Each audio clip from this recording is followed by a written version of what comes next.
반갑습니다, 여러분. 자, 수능특강 윤리 어느덧 31번째 시간입니다. 여러분들 오늘 이 시간에는요, 이데올로기 그리고 이상사회론에 대해서 공부해보게 될 텐데요. 재밌는 이론들 준비되어 있으니까 여러분들도 오늘도 역시 나 수능 윤리 1등급 받겠다 하는 마음가짐으로 선생님과 함께 시작해보도록 하겠습니다. 자, 여러분들 선생님과 그림 함께 보면서 이야기 시작해볼까요? 자, 그림 보시면은요, 여기에 데스티트 드 트라시라는 사람이 있어요. 이 사람은요, 우리 윤리교과서에서는 어떤 철학의 어떠한 사조로서 중요하게 제시되진 않지만, 이 드 트라시라는 사람이 이데올로기라는 말을 처음 만들었다고 합니다. 그래서 그 이후에 이데올로기라는 것이 우리 사회에서 인간들에게 굉장히 중요한 역할을 차지해 왔고, 그런 역할들 중에서는 긍정적인 것뿐만이 아니라 부정적인 역할도 있어 왔습니다. 그런 부정적인 이데올로기의 모습들 때문에 우리 인간들이 겪게 되는 또 다른 고민과 고통들 속에서 비판적인 관점을 제시한 사람이 바로 까미라는 사람입니다. 이 사람이 이데올로기가 가진 어떤 맹목적인 그 문제점에 대해서 비판을 하고 나왔는데요. 여러분들 오늘 1시간 동안 선생님과 이데올로기라는 것이 어떤 의미를 갖고 있는지 이상사회와 비교해서 공부해 보신 다음에 왜 까미가 그런 이데올로기에 대해서 비판적인 관점을 제시했는지 생각해 보시면 오늘 1시간 얘기가 잘 정리가 될 것 같습니다. 자, 그럼 이제부터 선생님과 함께 이번 시간 이상사회 그리고 이데올로기에 대해서 이론 다지기 시작하겠습니다.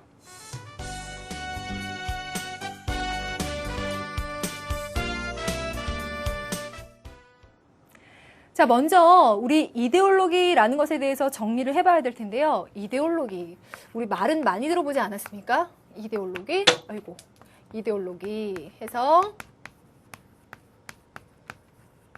혹은 이렇게 표기를 하는데요. 우리가 이 이데올로기라고 할 때는요, 그 어원이 있습니다. 아까 얘기했던 데스티트 드 트라시라는 사람이 이데올로기라는 말을 만들어낸 거거든요. 그럼 그 어원은 무엇인지 살펴볼게요. 어원은 관념이라는 말에다가 그리스어에서 유래한 추리, 논리라는 말에 로직이라는 말이 보태져서 이데올로기라는 말이 나왔다고 합니다. 그래서 우리가 보통은 이데올로기라는 말을 관념의 과학이다 라고 얘기를 하죠. 그럼 이 이데올로기라고 하는 것은 우리 인간들한테 어떤 의미를 갖고 어떤 기능을 갖고 있는지 한번 정리해 보도록 하겠습니다. 이데올로기가 가진 속성이라는 것은 어떤 게 있을지 먼저 얘기해 보는 게 좋을 것 같은데요. 이데올로기의 속성 중에 첫 번째로 얘기할 수 있는 것은요. 이 이데올로기는 우리가 살아가는 사회 현상에 대해서 나름의 설명을 제공해주는 틀이 된다라는 겁니다. 설명의 속성, 기능을 갖고 있고요. 그리고 이러한 설명을 바탕으로 해서 지금 이 사회가 갖고 있는 문제점들이 발견될 수 있겠죠. 이 문제점들을 어떻게 극복하고 해결해 나갈 것인가에 대해서 나름의 프로그램을 제공해 줍니다. 프로그램을 제공해 주는 것이 이데올로기의 두 번째 속성이고요. 세 번째 속성으로 가게 되면 이 프로그램을 바탕으로 해서 이데올로기를 실현시켜 나가는 과정에서 말이죠. 투쟁을 동반하는 것으로 간주를 합니다. 투쟁을 동반한다. 그래서 이데올로기의 실현에 투쟁이 동반한다라는 세 번째 속성 말씀드렸고요. 그리고 네 번째는요. 이런 이데올로기, 이 프로그램을 달성시켜 나가는 과정에 있어서 이 이데올로기를 따르는 추종자들을 동원하고자 하는 것이 이데올로기가 가진 속성, 특징 중에 하나입니다. 이 추종자라는 얘기가 나왔으니까 그들을 이끄는 지도자가 있어야 되겠죠. 그 지도자에게는 이 이데올로기라고 하는 것이 나름의 리더십을 제공해 줍니다. 리더십 제공. 그래서 이데올로기는 지금 설명드릴 것 같이 5가지의 속성을 갖고 있는데요. 이 이데올로기라고 하는 것이 우리에게 어떤 기능을 얘기해 주는지 또 연결시켜서 그 기능을 정리해 보도록 할게요. 이데올로기, 우리가 어떠한 사회 현상을 바라보고 해석하고 비판하고 대안을 제시하는 나름의 체계적인 틀을 갖고 있다라고 했을 때 그 하나의 틀을 바탕으로 해서 사회 구성원들이 통합이 될 겁니다. 그래서 같은 이데올로기를 가진 구성원들끼리의 통합을 이끌어내는 기능을 갖고 있을 텐데요. 이 사회 통합을 통해서 그 사회의 질서를 계속 유지하자라는 방향으로 갈 수도 있을 거고, 반면에 이 이데올로기에 근거하면 지금 이 사회는 문제점이 있으니까 변화시키자라는 방향으로 갈 수도 있어요. 그래서 변화시키려고도 할 수 있습니다. 그럼 이러한 전반적인 기능, 사회를 통합시켜주고 그 통합을 바탕으로 질서를 유지시킬 것인가, 변화시켜 줄 것인가, 방향성을 제시해 주는 것을 근본으로 해서요. 또 여기에서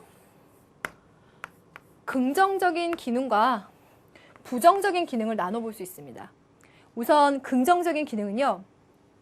사람들이 이데올로기를 가짐으로 해서 어떠한 긍정점을 가질 수 있느냐? 우리 인류의 역사가 혹은 우리가 살아가는 사회가 더 나아질 것이다. 더 좋은 방향으로 갈 것이다에 대한 믿음을 갖게 하는 것이 바로 이데올로기가 갖는 긍정적인 관점입니다. 그리고 또 하나는요. 이러한 이데올로기에 대한 관심을 바탕으로 해서 사회 구성원들을 정치적으로 각성하게 하고 관심을 갖게 하는 역할을 갖고 있어요. 그래서 정치적으로 관심을 갖고 정치적 각성을 하게 되면 우리 사회가 추구해야 될 민주주의라는 목표에 더욱 가까이 갈 수 있겠죠. 민주주의 실현에 더욱 도움이 될 것이다 라고 하는 긍정적인 기능을 갖고 있습니다. 반면에 이 이데올로기는요. 부정적인 기능도 갖고 있는데 그 부정적인 기능 때문에 아까 말했었던 까미가 비판적인 얘기를 했었다고 했었죠. 그럼 그 부정적 기능이 뭔지 한번 보면은요. 인간들을 이분법적인 사고에 빠져들게 합니다. 예를 들어 나와 같은 이데올로기를 가진 사람은 동지, 나와 다른 이데올로기를 갖고 있는 사람은 적이라는 이분법적인 시각을 갖게 하고 그래서 나는 옳고 너는 그르다. 나와 같은 생각 가진 사람 동지다. 너는 적이다. 라는 이분법적인 생각을 갖게 함으로써 극단적인 사고에 빠져들게 합니다. 그리고 우리가 총체적인 사고다라고도 말하는데요. 총체적인 사고라고 말할 때는 내가 갖고 있는 이데올로기 한 가지, 그것을 바탕으로 해서 이 세상의 모든 현상이나 문제들을 다 이해해 버리려고 하는 겁니다. 그러니까 예를 들어 내가 예술을 보거나 철학을 볼 때 가져야 될 생각들과 경제적인 현상들을 볼 때 가져야 될 생각들, 여러 가지 기준들이 작용될 수 있을 텐데 그 모든 문제를 판단 내리는 기준이 딱 하나, 내가 신봉하는 이데올로기예요. 그래서 그 이데올로기 하나로 모든 것들을 이해하려는 것이 총체적인 관점에 빠져들게 한다라는 얘기입니다. 그리고요, 여러분들 아까 선생님이 이데올로기의 속성을 말씀드리면서 이데올로기라고 하는 것은 그것을 추구하는 과정에 투쟁이 동반된다라는 생각을 갖고 있다라는 말씀드렸죠. 그래서 여기에는 폭력성을 내포하고 있기도 합니다. 이 폭력성이 큰 문제가 되겠죠. 이 폭력적인 방법, 투쟁을 바탕으로 그들의 이데올로기를 실현시키려고 하는 문제점도 갖고 있습니다. 그리고 또 하나는요. 극단적이다, 이분법적이다 라는 말과 맞닿아 있는데 이 이데올로기라고 하는 것은 사람들에게 굉장히 그 이데올로기에 급진적으로 확 빠져들게 만듭니다. 내가 지금 이 살고 있는 사회에서 눈에 보이지 않는 차별을 정말 많이 받는 것 같아. 이거 신분제만 없어서 말이지, 없단 말이지, 나는 경제적으로 굉장히 불이익을 받고 있고 차별을 받고 있는 것 같아. 나 이런 경제적인 차별을 없애야 돼. 라는 생각을 갖고 있었는데 그 생각을 반영해주는 이데올로기가 등장했다. 그럼 그 사람은 그 이데올로기에 상당히 급진적으로 확 빠져들게 됩니다. 빠져들어서 신봉하다가 보니까 그 이데올로기 내에서 나름은 자기와 다른 가치관을 발견해내게 돼요. 혹은 그 이데올로기를 실현해내는 과정에서 폭력적인 방법까지 불사하라고 해. 이거는 내가 진정으로 원하던 방법이 아닌데 이건 안 되겠어 라고 하는 순간 그 사람은 그 이데올로기에 확 등을 돌리게 돼요. 그래서 그 이데올로기 혹은 정치적인 면에 있어서 갑자기 무관심하게 바뀌게 되는 원인이 되기도 합니다. 사람들을 급진적으로 확 빠져들거나 아니면 싹 등을 돌려버리게 만드는 것이 이데올로기의 부정적인 기능입니다. 자, 이것을 잘 알고 있어야 되겠고요. 주로는 우리가 학력평가 정도에서 이 이데올로기에 관한 문제가 만들어질 때요. 이런 것들이 제시가 잘 됩니다. 그리고 아까 말했던 까미가 반항인이라는 저서에서 밝히고 있는 논점들을 지문으로 만들어서요. 이데올로기가 갖고 있는 부정적인 문제점들을 비판한다라고 하는 것들을 여러분들이 찾아내게끔 문제가 만들어지기도 했습니다. 자, 이 정도 얘기들을 알고 계시면 될 것 같은데요. 자, 이 이데올로기를 바탕으로 해서 우리가 사회를 바라보고 판단하는 틀을 만들 텐데 이 이데올로기가 궁극적으로 지향하는 건 뭘까요?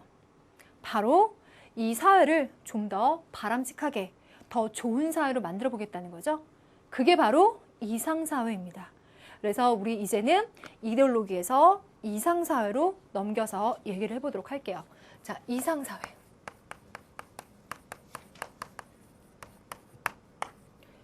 여러분들, 선생님과 동양사상이나 서양사상, 그리고 한국사상에서도 보면 나오게 되는데 우리 인류가 살아오는 동안 끊임없이 우리가 살아가야 될 이상적인 이 사회 모습에 대해서 제시한 이론들은 끊임없이 있어 왔어요.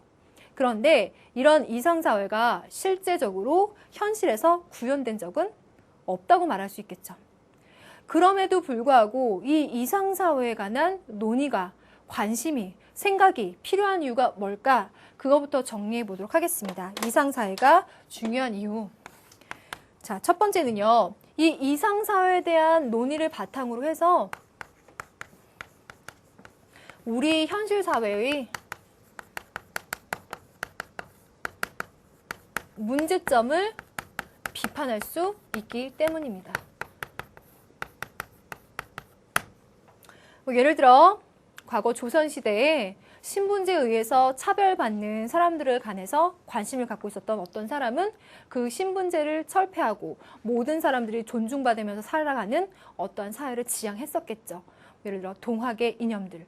그런 것들을 바탕으로 그들이 살고 있는 현실 사회에서의 문제점을 발견해내고 비판해내게 하는 것이 이상사회론이 갖고 있는 긍정적인 기능입니다. 그럼 두 번째 뭘까요? 이것을 바탕으로 해서 이 사회가 나아가야 될 대안을 혹은 목표를 제시해 준다는 것. 모든 사람이 평등하게 살아가는 것. 그것을 목표로 해서 그러한 대안, 신분제를 철폐해야 된다. 그러기 위해서는 어떤 과정을 거치겠다라는 프로그램을 제시할 수도 있겠고 그렇겠지만 그 프로그램 같은 경우는 이데올로기에 많이 해당되는 거고요. 이상사회론 같은 경우에는 그런 것들의 밑바탕을 이루어진다는 의미에서 대안과 목표를 제시해 준다라고 할 수 있습니다. 그리고 이 이상사회론이라고 하는 것은요. 이것만으로도 우리가 앞에서 논의했었던 사회과학, 사회사상의 토대가 됩니다. 왜요? 현실 사회를 관찰하고 문제점을 찾아내고 대안을 제시하게 한다는 기능 자체가 사회과학을 발전시키게 하는 밑거름이 된다는 거죠. 자, 그럼 이런 이상사회의 기능 혹은 그런 것의 특징을 바탕으로 해서 지금까지 인류가 얘기해온 다양한 이상사회 모습은 무엇이 있었는지 한번 정리해 보도록 할게요. 여러분들이 이미 다 알고 있어요. 선생님과 강의가 진행되면서 여러 번 언급이 되었기 때문에 이걸 우리가 윤리 배우는 첫 번째 단계에서 얘기를 했다면 여러분들 좀 생소할 수도 있었겠지만 지금은 여러분들한테 좀 수월하게 느껴질 것 같다라는 생각이 듭니다. 자, 그럼 다양한 이상사회론 정리해 볼게요. 우선 동양에서 얘기하는 이상사회의 모습이 있습니다. 그 첫 번째가 뭘까요? 유교에서 얘기하는 이상사회, 그리고 공자가 얘기하는 이상사회 모습이 있는데 그것은 대동사회였습니다. 선생님이 이번 강의에서 그 대동사회에 관련된 지문을 보여주면서 이제 다시 얘기를 해볼까라는 생각을 하기도 했지만 우린 이미 육아사상에 관한 문제를 풀 때 대동사에 관련된 지문에 대해서 학습해 본 적이 있습니다. 그렇게 그들이 밝힌 대동사회의 구체적인 모습에 대해서 정리해보면 이랬었죠. 우선 첫 번째는 덕으로서 통치하고 그런 덕에 의해서 백성들이 교화가 되는 사회입니다. 첫 번째, 덕치. 그 덕치를 바탕으로 백성은 도덕적인 교화를 받는 것. 이것이 바로 첫 번째 얘기고요. 그리고 두 번째는 이런 통치를 밑받침해주는 요소 중에 경제 문제를 빼놓을 수가 없겠죠.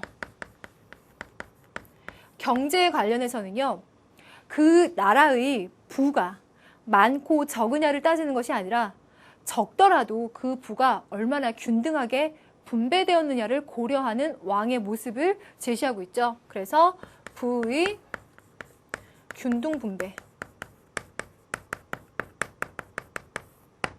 그리고 또 한 가지는요, 이 나라에 사는 사람들은 나이가 많은 사람들, 어린아이들, 몸이 아픈 사람들 돌봄을 받고 그리고 어느 정도 일정 나이가 된 사람들은 마땅히 일자리가 있다라고 했어요. 즉 우리가 현대사회에서 말하는 잘 산다라는 복지의 개념이 잘 구현된 사회라는 거죠. 즉 현대적 의미의 복지사회를 구현하겠다라는 요소가 들어가 있고요. 그리고 네 번째, 또 찾아보게 되면은요, 이들이 얘기하는 것은 육아에서 인을 강조하게 되고요. 이 인이라고 하는 것은 존비 친소의 구별을 바탕으로 해서 점진적으로 확대되어 나가는 사랑이라고 우리가 정리를 했었죠. 그러다 보면 나에게 가까운 사람에게부터 이 인을 실천을 해야 됩니다. 그래서 그 가까운 사람, 바로 효와 재를 달성시킬 수 있는 나의 가족들이 가장 중요한 대상으로 부각이 됩니다. 그래서 육아사상에서 말하는 이론들은 이거 가족주의, 즉 가족이기주의에 빠지는 거 아니야? 라는 생각을 갖게 되지만 이들은 결코 가족이기주의에 빠지지 않죠. 가족주의가 아니라 이것이 전체 사회로 확대되어 나가는, 즉 인이라고 하는 사랑의 정신이 전체 사회로 확대되어 나가는 사랑의 정신을 바탕으로 해서 모든 사람들을 아껴주고 그들의 잘 사는 삶을 보장해주는 사회를 얘기해주고 있습니다. 그리고 다섯 번째는요, 우리가 유교 사상 하면 과거 사회에 통치 이념으로 자리 잡았고 그 과거 사회에서는 왕위가 세습됐었죠. 그러니까 유교의 근본적인 이념은 왕위를 세습하는 제도를 긍정하는 것 같다라는 오해를 가질 수도 있지만 이들은 왕위를 세습하는 것이 아니라 덕을 가진 자가 통치하는 것을 얘기합니다. 덕과 실력을 갖춘 현명한 자가 통치하는 것을 원하기 때문에 우리가 잘못 생각하고 있는 점들을 깨주는 얘기가 이런 부분에 나오고 있죠. 그래서 동양의 유교에서 말하는 이상사회, 대동사회 모습을 첫 번째로 정리해봤습니다. 그럼 두 번째로 동양의 이상사회 중에서 도가에서 제시하는 사회가 있습니다. 뭘까요? 바로 소국가민의 사회죠. 자, 두 번째, 도가. 소국과민. 도가의 노자가 얘기했을 때의 소국과민은 나라는 작고 백성의 수는 적은 형태입니다. 그럼 이러한 나라가 적고 백성의 수가 작고 적은 나라를 지향하려고 한다면 어떻게 해야 되는가? 우선 이 나라의 삶을 보면은요, 우리가 현대적으로 말하는 문명사회와 거리가 먼 모습입니다. 발달된 기계가 있다고 하더라도 쓸 필요가 없을 만큼 사람들이 아무 일 없이 편안하게 사는 사회. 그래서 편안함, 아무 일 없이 산다라고 하는 것을 무위라고 할 수 있겠고요. 사람들이 그렇게 아무것도 하지 않으면서 억지로 뭘 배운다던가 쓴다던가 노력하지 않고 평화롭게 살 수 있으려면 욕심이 없어야 됩니다. 욕심이 없고 또한 우리가 말하는 간사한 지혜 혹은 쓸데없는 지식 이런 것이 없는 상태가 되어야 되겠죠.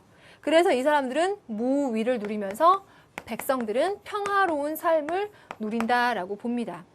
그러한 상태에서 왕은 있는 듯 없는 듯 백성들에게 크게 의식이 되지 않으면서도 통치가 잘 되는 무위의 치를 제시하는 거죠. 무위지침. 그래서 소국가면에서 얘기하고 있는 모습은 우리의 상식과는 정말 거리가 먼 모습이지만 그가 얘기한 무위 자연의 삶을 따르기 위해서는 이러한 가장 이상적인 모습이 제시되었다라고 하는 것을 여러분들이 이해를 해두시면 되겠네요. 자, 그러면 동양에서 얘기하는 이상사회는 이 정도로 해요. 이제 서양에서 이상사회 모습이 더 많이 제시되거든요. 한번 가보도록 할게요. 두 번째, 서양. 서양에서 얘기하는 이상사회 첫 번째로 우리는 플라톤의 이상사회를 말할 수 있습니다. 자, 여기에 쓰겠습니다. 여러분들 플라톤 하면 그가 생각하는 가장 이상적인 통치 방법, 철인 통치 기억나시죠? 이 철인 통치의 현명한 통치, 선의 이데아를 알고 있는 그에 의해서 철인 통치를 이루게 되면요. 이 사회는 정의를 이루게 됩니다. 정의로운 사회가 만들어지는데 이 정의로운 사회는 그냥 만들어지는 것이 아니라 이론적으로 영혼 3분설이라는 걸 여러분들 기억하셔야 되거든요. 자, 다시 한번 복습 들어갑니다. 영혼 3분설에 의하면 우리 인간의 육체를 세 부분으로 나누듯 우리의 인간의 영혼도 세 부분으로 나누게 되는 겁니다. 자, 머리, 가슴, 배라는 세 부분을 나누게 되고요. 여기에서 지혜, 용기, 절제라고 하는 영혼의 덕이 발휘가 되죠. 각각의 영혼의 덕이 조화를 이루게 되면 그 사회는 정의로운 사회로 완성이 됩니다. 그래서 이것이 바로 그가 말하는 사주덕이죠. 영혼 3분설과 사주덕에 의거해서 플라톤은 이상적인 정의가 구현된 사회를 실현하고자 했습니다. 이것이 바로 플라톤이 얘기했던 거고요. 이걸 만약에 여러분들이 시험 문제 적용해서 한번 생각해 보고 싶다라고 한다면 어떤 점을 꼭 기억하셔야 될까요?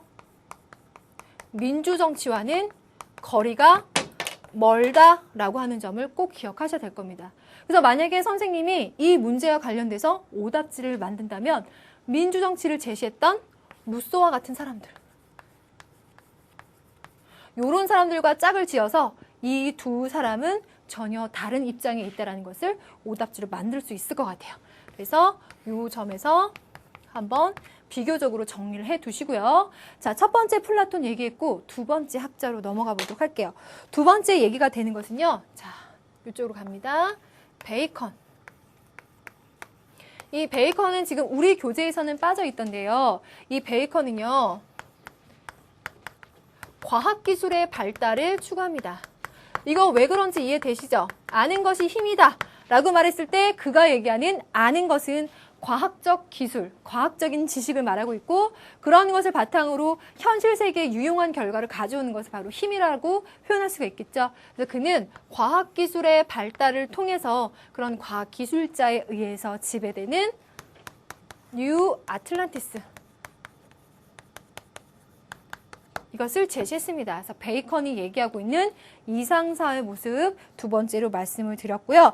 자, 그 다음에는 아까 말씀드렸던 바로 이 루소예요. 루소로 가보도록 하겠습니다. 자, 우리가 아까 했던 거 지우고 시작할게요. 자, 세 번째.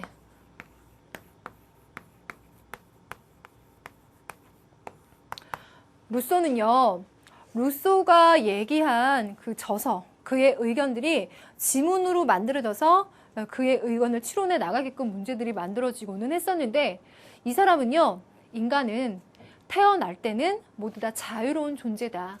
그런데 나중에 그들이 사슬에 얽매이게 되는데 그 사슬이라는 건 뭘까? 바로 사유재산입니다. 이 사유재산 때문에 인간들이 얽매이게 되고 부자연스럽게 살아간다고 봐요.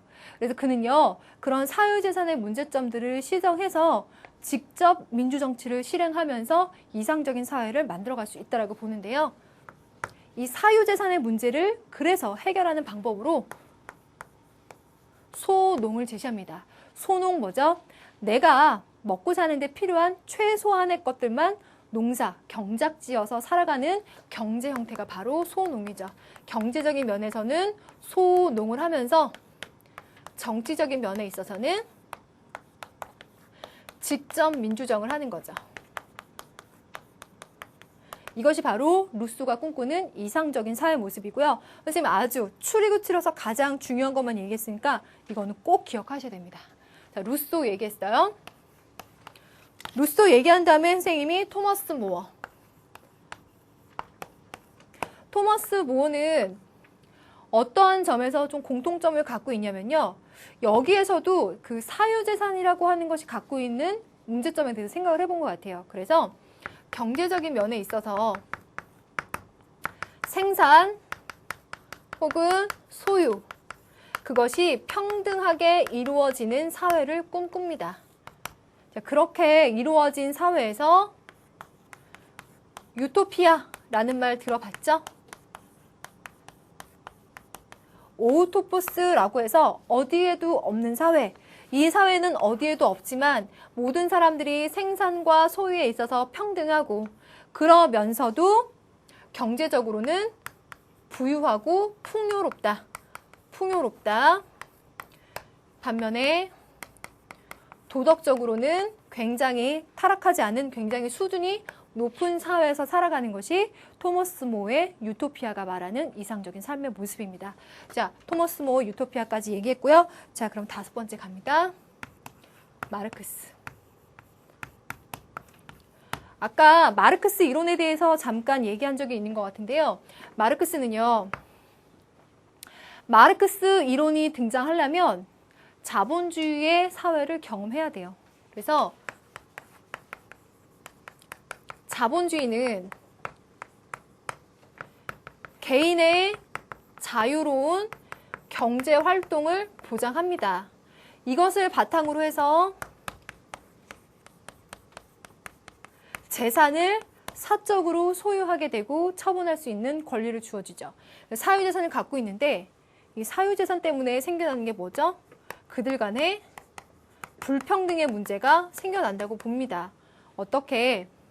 사유재산을, 자본을 갖고 있는 부르주아 계급과 노동만을 갖고 있는 프롤레타리아 계급이 발생하게 되고 그 계급 간의 불평등한 관계가 형성이 된다라고 봅니다.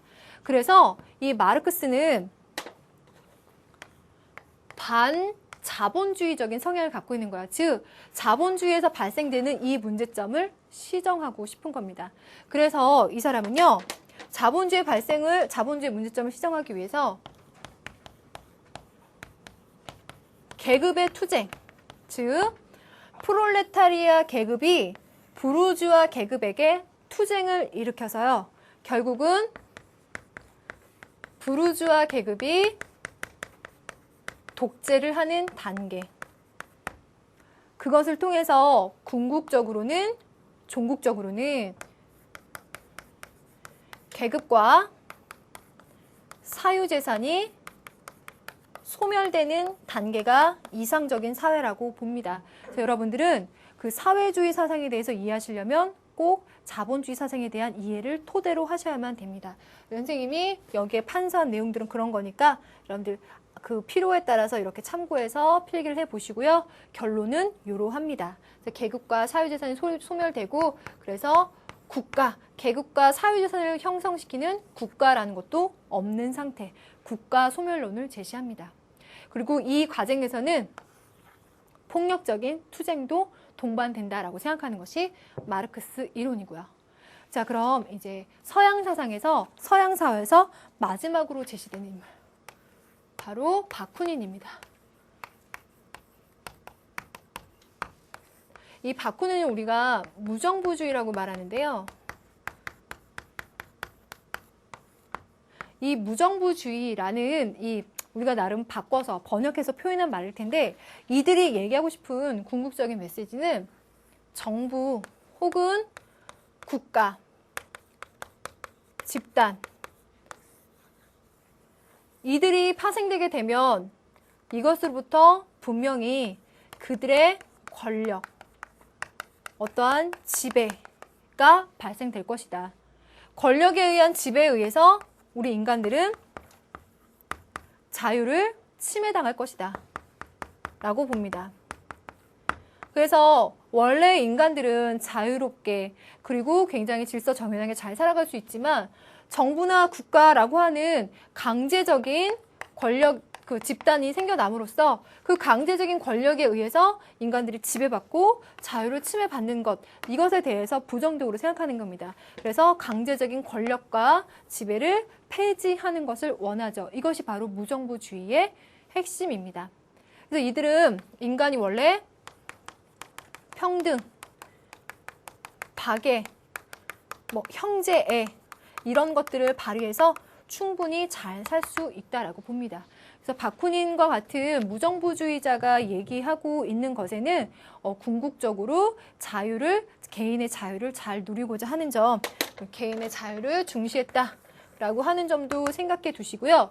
이 무정부주의자들 중에서는 사유재산을 인정하는 사람도 있고 사유재산을 부정하는 사람들이 있기도 한데요. 어쨌든 강제적인 권력 자체는 부정한다라고 하는 점도 기억해 두셔야 될 것 같아요. 자, 그러면 이상사회에 대해서 우리가 얘기를 해봤어요. 그럼 오늘 주제가 2개가 됐었죠? 이데올로기라는 게 뭔가, 그 기능이 뭔가 말했고 그 다음에 이상사회라는 게 뭔가를 말했어요. 그럼 이제 오늘의 마지막 부분으로 이데올로기와 이상사회가 어떻게 다른지에 대해서 한번 정리를 해보겠습니다. 자, 여기에 쓸게요. 처음에 배웠던 이데올로기, 지금 얘기한 이상사회.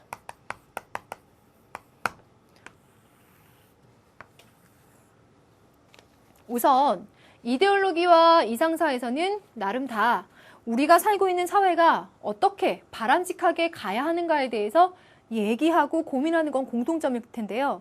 그걸 말하는 방식이 달라요. 표현하는 방식이 어떻게 다른가 하면 이데올로기는 굉장히 직접적이고 치열하게 설명합니다. 너희들 자본주의가 갖고 있는 문제점이 이것을 파생시켰고 그래서 우리는 고통을 당하고 있다. 이것을 우리는 투쟁을 통해서 없앨 것이다 라고 하는 직접적인 치열한 표현이 들어가는 것이 이데올로기의 특징인 반면에 이상사에서는 그렇게 얘기하지 않아요. 여기에서는 풍자적이고 우회적으로 돌려서 어떤 우화에 나온 얘기 마냥 이렇게 돌려서 얘기하는 것이 이상사회가 얘기하는 표현 방법입니다. 그리고요, 이데올로기는 직접적이고 치열하게 말하는 것처럼 자신들이 생각하는 이상적인 사회를 만들기 위한 구체적인 수단을 갖고 있습니다. 구체적인 수단을 제공하죠. 이 얘기가 새삼스럽다고 느껴지면 절대 안 돼요. 왜 그럴까? 선생님이 이데올로기의 속성 얘기할 때 프로그램을 제공한다라는 말 했어요. 그것과 마찬가지로 이데올로기 자신들이 그 사회를 이루기 위한 프로그램을 바탕으로 해서 뭐 얘기했습니까? 투쟁을 동반하는 것으로 보고 추종자와 그리고 그들을 이끄는 지도자의 이 리더십까지 제공한다라는 말을 했죠. 그런 모든 것들이 구체적인 수단을 제공하고 있는 겁니다. 하지만 이상사회로는 우리가 이상사회 이렇게 가기 위해서 이러이러한 단계, 이러이러한 방법을 쓰자라는 걸 구체적으로 제공하고 있지는 않아요. 이것이 바로 차이점. 자, 마지막 또 차이점을 얘기해보면요. 이 이데올로기라고 하는 것은 근대의 산물이라고 표현합니다. 반면에 이상사회는 전통사회의 산물이라고 얘기하는데요. 이 전통사회의 산물이라고 이상사회를 평하는 것은 이들이 얘기해온 이상사회의 모습은요. 신화, 설화 이렇게 전해져 내려오는 이야기에서 우리가 얘기되는 것과 같이 종교적인 색깔을 갖고 있다던가 전통으로부터 있어왔던 이야기들 속에서 그들의 모습을, 이상적인 삶의 모습을 풍자적이고 우회적으로 그린 반면에 이데올로기라고 하는 것은 근대의 산물. 이 근대에는 어떤 모습? 인간의 역사에 대한 진보를 믿는 관점들이 이 밑바탕에 깔려져 있어야 되고요. 또 여기에다가 신이 아닌 인간 중심의 사고, 종교적인 것이 아니라 인간 중심의 사고 있어야 되고요. 그리고 민주주의의 발전이 토대가 됨으로써 등장할 수 있는 것이 바로 이데올로기의 그 특징입니다. 그래서 근대 산물이냐 전통의 산물이냐 이렇게 얘기합니다. 그래서 마지막으로 이걸 정리해보면 이 이상사회라고 하는 것은 어떠한 시대성이나 역사성에 대해서 민감하게 반응하고 그것을 토대로 해서 발생된 것이 아니기 때문에 초역사적이다라고 평하는 반면에 이데올로기라고 하는 것은 자본주의가 발생한 역사적 배경을 바탕으로 그것의 문제점을 경험한 자들이 그 대안으로 공산주의, 사회주의를 내놓는 것과 같이 역사적인 특성을 반영하고 있습니다. 그래서 역사적인 미래상을 제시한다라고 말할 수가 있겠죠. 그래서 이데올로기와 이상사회 이렇게 비교해봤어요. 그런데 우리가 여기서 공통적으로 한번 마지막으로 생각해 봐야 될 건 뭐냐면요. 여러분들 이 이상사회론 혹은 이데올로기가 얘기하고 있는 그 지향점들을 잘 보게 되면 공통적인 관심사 혹은 해결 방안들을 얘기하는데 그게 뭔가 한번 여기 옆에 한번 볼게요. 그게 뭐냐면요. 우선 첫 번째는 공평한 경제제도. 이들이 생각하는 공평하다라고 하는 게 기준은 다르겠죠. 사유재산이 없어야 돼라고 말하는 사람이 있을 수도 있고 아니면 뭐 어떠한 그 과정에 의해서 그 경작을 하고 그걸 뭐 나눠 가져야 돼라는 말을 할 수도 있고 공평하다라고 하는 방법과 기준은 다르겠지만 경제 문제에 관해서 이것이 문제점이 되지 않게끔 조절하려고 하는 의식에 깔려 있다. 공평한 경제제도에 대한 관심을 갖고 있고요. 그리고 민주적인 방법을 지향하고 있다. 그 국민들, 백성들, 그 사회 구성원들이 주체가 되어가는 삶의 모습을 중시한다라고 볼 수 있고 세 번째는 그 사회는 다원성 혹은 관용의 정신을 이상적으로 여긴다라고 하는 것을 우리가 공통적으로 찾을 수 있을 겁니다. 그런데 이러한 요소들은 특히나 중요해서요. 선생님 여기 옆으로 한번 가볼게요. 우리가 얘기했었던 것도 보면 루소가 경제적인 면에서 소농을 얘기했었던 거 그리고 토머스 모어가 경제적인 면에서 생산과 소유가 평등해야 된다고 생각했던 거 그리고 마르크스가 자본주의의 문제점 때문에 계급이 발생했기 때문에 그걸 없애야 된다라고 말했던 점들 이런 걸 모두 다 보니까 경제에 관해서 상당히 관심이 많고 그것이 그 사회 문제를 파생시키는 원인 때문에 그걸 극복하는 해결 방안 이걸 다 경제에서 많이 찾고 있구나라는 공통적인 요소를 찾아볼 수도 있을 것 같아요. 선생님이라면 이런 것도 잡아서 문제를 만들 것 같아요. 자, 그러면 이데올로기론과 이상사회론에 대해서 우리가 정리해 봤고요. 우리 교재에 있는 필수 자료 한번 읽어보도록 하겠습니다. 자, 필수 자료 볼게요. 자, 선생님이 판서한 거 지우고요. 정치 사상과 이데올로기. 이데올로기는 인종, 민족, 정부의 역할과 기능, 남녀관계, 자연환경에 대한 인간의 책임, 그리고 그 외 많은 다른 문제들에 관한 인간들의 사고와 행동을 형성하는 일련의 이념, 체계이다. 그래서 나름의 관념 체계가 바로 이데올로기인데요. 20세기의 대부분 기간 동안 세 가지 정치 이데올로기, 곧 자유주의, 공산주의, 파시즘의 충돌이 세계의 정치를 지배했다. 그러나 공산주의의 위협은 대부분 사라졌고 자유민주주의만이 남아서 승리했죠. 그렇지만 어떤 면에서 냉전체제는 더 당혹스럽고 잔혹한 세계로 대체된 것처럼 보인다. 공산주의, 자유민주주의의 대립이 사라졌는데 이 현대사회는 또 다른 이데올로기의 대립이 나타나는 것으로 보인다라는 얘기인데 한번 볼까요? 다음.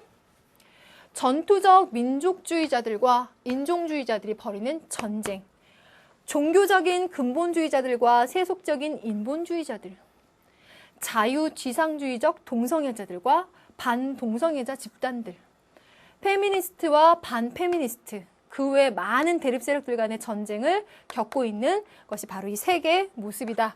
이거 우리가 지난 시간에 얘기했던 세계 윤리와도 어느 정도 그 공통선에 있기는 한데요.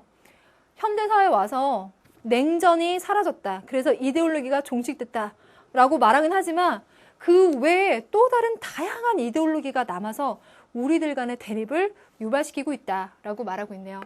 이와 같은 모든 정치적 운동은 나름의 이데올로기적인 기반을 갖고 있다. 그래서 우리가 말하는 행동하는 모든 것들의 밑바탕에는 이데올로기가 들어가 있다는 겁니다. 그래서 우리 모두는 이 이데올로기를 형성하고 삶을 살아가고 있죠. 따라서 이들을 이해하고 효과적으로 행동하고 평화적으로 살기를 바란다면 정치 이데올로기에 대해서 알아야만 한다. 왜냐하면 정치 이데올로기들은 우리 자신과 다른 사람들의 정치적 태도와 행동에 대해서 강한 영향을 끼치기 때문이다. 그럼 지금 여기에서 말하고 있는 논점은요. 이데올로기가 냉전 체제의 면에서는 종식이 됐다라고 얘기들을 많이 하지만 아직도 이데올로기라고 하는 건 우리 생활의 곳곳에서 우리 인간들의 사고의 그 기저에서 가장 중요한 요소로 작용하고 있으므로 그 이데올로기에 대한 이해가 반드시 필요하다라는 얘기가 되겠습니다. 자, 이거 잘 이해가 되셨다면 선생님과 오늘 준비한 4문제 풀어보도록 하겠습니다. 이상사회와 이데올로기에 관련된 문제입니다. 첫 번째 문제부터 보시죠. 108쪽 1번. 다음 글로부터 추론할 수 있는 내용으로 가장 적절한 것은 다른 무엇보다도 다음 두 요소가 금세기 인류 역사의 형태를 결정지었다. 하나는 자연과학과 기술의 발달이고 다른 하나는 의심의 여지 없이 실질적으로 전 인류의 삶을 변화시켜온 거대한 이데올로기의 폭풍이다. 2, 3세기 후손들이 우리 시대를 되돌아볼 때 이 두 가지 현상이 무엇보다도 설명과 분석이 필요한 우리 세계의 독특한 특징으로 꼽힐 것 같다라고 말하고 있네요. 자, 그러면 다음 글도 있죠. 지문이 기니까. 특히 이데올로기의 거대한 운동들은 사람들의 머릿속에서 이념, 곧 인간들 사이에 어떠한 관계가 존재해왔고 현재는 어떠한 관계가 존재하며 앞으로는 어떻게 될지에 대해서 깨닫게 하는 점이 중요할 것이다. 이러한 이념들은 흔히 체계적이고 과학적인 분석을 토대로 사회, 정치, 조직에 대한 프로그램을 제시했다. 프로그램 제시. 자, 다음 페이지. 이를 바탕으로 추론할 수 있는 내용으로 옳은 것은 이데올로기는 삶을 이해하는 데 필수적인 요소다. 어떻습니까? 이 얘기 그리고 앞에서 봤던 필수 자료가 궁극적으로 말하고 싶은 것은 이 1번 선지의 문장에 걸려들죠. 1번이 가장 맞는 얘기인데요. 나머지 왜 틀렸나 볼게요. 2번. 이데올로기는 냉전 종식 이후 역사적으로 사라졌다. 아니라는 겁니다. 3번. 이데올로기는 초역사적인 미래 사회 모습을 제시한다. 초역사적인 사회를 제시하는 건 이상사회죠. 이데올로기는 사회에 대한 가치 중립적인 인식을 유도한다. 가치 중립이 아니라 내가 갖고 있는 이데올로기의 입장에서 분석하고 비판하게 됩니다. 5번. 이데올로기는 기존 사회에 대해서 우회적이고 풍자적으로 이것은 이상사회에 관한 얘기였죠. 정답 1번입니다. 자, 그럼 두 번째 문제 가보도록 하죠. 2번. 다음을 주장한 사상가의 입장에 해당되는 내용을 보기에서 고른 것은 우리 시대의 혁명은 일체의 도덕적인 규범을 넘어서서 행동에 의해서 새로운 세계를 만들려고 하는 하나의 시도다. 혁명이 성공하려면 자이든 타이든 전원일치의 동의를 얻어야 하기 때문에 혁명에는 오직 예스만 있을 뿐이다. 그런 까닭으로 혁명은 오직 공포 정치 속에서만 사는 운명을 짊어지게 되었다. 모든 사람들에게 예스를 요구하는 사회는 얼마나 공포스럽겠느냐. 혁명의 이름으로 세계를 바꾸려고 했던 사상들은 실제 있어서 반항의 이데올로기가 되지 못하고 동의의 이데올로기가 되었다. 이데올로기는 뭐예요? 지금 현재 사회에서의 문제점을 비판하고 대안을 제시한다는 의미에서 반항의 의미가 되어야 되지만 오히려 사람들에게 내 이데올로기에 동의해라, 나에게 따르라 라는 동의만 구하는 이데올로기가 됐다라고 비판적으로 보고 있죠. 반면 반항이란 모든 존재를 전적으로 부정하는 것이 아니다. 반항은 예스와 노를 동시에 말할 수 있는 것이다. 이분법적으로, 극단적으로 예스냐, 노냐라고 편을 가르는 것은 바람직한 방향이 아니다. 진정한 반항에는 혁명적 이데올로기에 맹종하기보다는 옳지 않은 것에 대해서 저항할 수 있는 인간이다. 저항. 그래서 그 이데올로기가 또 잘못된 것을 말하고 있거나 잘못된 방향을 제시하고 있다면 그것에 대해서도 저항, 노라고 말할 수 있어야 그게 진짜 이데올로기의 기능 아니겠는가라고 말하고 있죠. 그래서 이거는요, 이데올로기에 대해서 비판적인 시각에서 얘기하고 있고요. 아까 말씀드렸던 까미의 반항인에 관한 지문입니다. 지문 좋죠? 잘 읽어두시고요. 문제에 선제 적용시켜 볼게요. 극단적 이데올로기는 인간의 고통을 증대시킨다. 예스 할래 아니면 노 할래 라고 하는 것은 인간들을 이상사회로 끌고 가는 것이 아니라 오히려 고통을 증대시킨다는 거. 혁명적 이데올로기에 대한 광신적인 헌신은 폭력성을 내포한다. 그래서 이러한 방향은 좋지가 않다라는 거겠죠. 자, 그 다음 디귿. 수능을 강요하는 혁명적 이데올로기는 불의에 대해서 아니다라고 말할 수 없게 만든다. 그래서 이 이데올로기에 대해서 예스만을 요구하다 보면 원래 이데올로기가 갖고 있는 비판, 대안 제시의 그 기능을 할 수 없게 만든다. 이것도 맞네요. 그럼 리을. 혁명적 이데올로기는 현실을 초월한 사변적인 이론 체계로 인하여 대중들의 지지를 얻지 못한다. 여러분들, 현실을 초월한 사변적인 이론 체계다라고 절대로 이데올로기를 말할 수 없는 게 이데올로기는 상당히 행동지향적이에요. 이데올로기라고 하는 것이 그들의 관념 체계를 바탕으로 행동으로 실천으로 옮겨지지 않다면 아무 의미가 없습니다. 그리고 혁명적 이데올로기라면 더더욱이 이렇게 설명해 줘야 되겠죠? 그럼 기억, 니은, 디귿이 다 맞았네요. 그럼 세 번째 문제 보겠습니다. 세 번째 문제, 가불병정문은 다양한 이상사의 모습을 제시한 사상가들이다. 읽고 물음에 답하시오. 갑, 빈부 차이 거의 없는 소농. 직접 민주주의. 누구? 루소. 을, 인과 예, 어진 사람, 능력 있는 자가 버려지지 않고 복지사회가 이루어지는 거, 육아에서의 대동사회. 병, 백성은 무지하여 악을 행할 능력이 없고 이런 백성을 다스리기 어렵다면 지도층이 어떤 일을 도모하기 때문이다. 그래서 이를 도모하지 않으면 된다. 무의지치. 그래서 병은 도가. 다음으로 넘어갑니다. 정, 오랜 교육과 훈련을 통해 좋음의 이데아, 선의 이데아를 터득한 철학자들에 의한 통치. 철인 통치를 얘기하는 플라톤. 무, 모든 정치적 조직, 규율, 권위, 거부. 왜? 그것은 인간의 자유, 평등, 정의, 형제를 누릴 수 있게 해야 되는데 그것을 방해하기 때문에, 자유를 방해하기 때문에 라고 말하고 있는 무는 바쿠닌. 7번 문제 갑니다. 갑, 무에 대한 설명으로 옳은 것은 1번. 국민들의 동의에 기초하여 국가를 구성해야 한다고 본다. 맞죠? 자, 그 다음 직접민주정을 얘기하니까. 그 다음 2번. 그럼 나머지가 다 틀린 걸 텐데 신분과 능력을 고려하여 인재를 등용할 것을 강조했다. 육아사상에서 말하는 것은 덕을 갖추고 실력을 갖춘 자가 통치하는 것이죠. 틀렸습니다. 3번 갑니다. 도덕에 기초한 정치의 실현을 강조했다. 도덕이 아니죠. 육아에서는 도덕을 강조하게 되지만 도가사상에서는 이런 육아가 강조하는 도덕, 예의, 범절이라고 하는 것을 인위적이라고 비판하게 되니까 4번. 대의민주주의를 이상적인 정치체로 여긴다. 정, 플라톤이 얘기하는 건 직접민주정도, 대의민주정도 아닌 철인 통치, 즉 현명한 통치자 한 명에 의해서 이루어지는 거기 때문에 민주정치와는 거리가 멀어요. 5번. 인간의 사회성을 전적으로 부정한다. 바쿠닌이 얘기하고 있는 것들은요, 사회성을 부정하기 때문에 나오는 얘기는 아니거든요. 이렇게 확대 해석하면 안 되는 거죠. 자, 그러면 나머지 한 문제를 풀어보면 되겠네요. 순서도 문제인데 병의 입장을 그림으로 완성하고자 할 때 도가입니다. 질문으로 옳은 것은 1번. 문명의 발달이 없는 사회를 추구하는가? 맞죠? 예스. 2번. 나라가 작고 백성은 적은 사회를 이상적으로 생각하는가? 예스. 그런데 다 아니오니까 틀렸네요. 1, 2번 다. 3번. 이상사회는 사덕으로 다스려지는가? 사덕 뭐 덕에 의한 통치라고 한다면 육아에 더 가깝겠죠. 노라고 해야 될 거고요. 4번 백성들의 도덕성 함양 교육에 힘써야 하는가? 당연히 노라고 해야 되겠죠. 그럼 5번 가볼까요?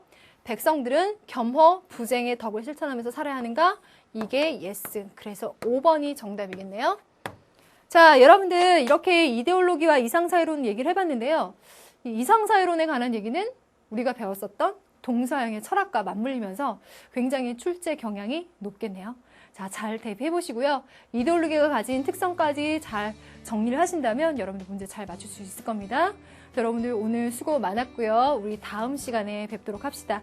자, 여러분들 수고했어요.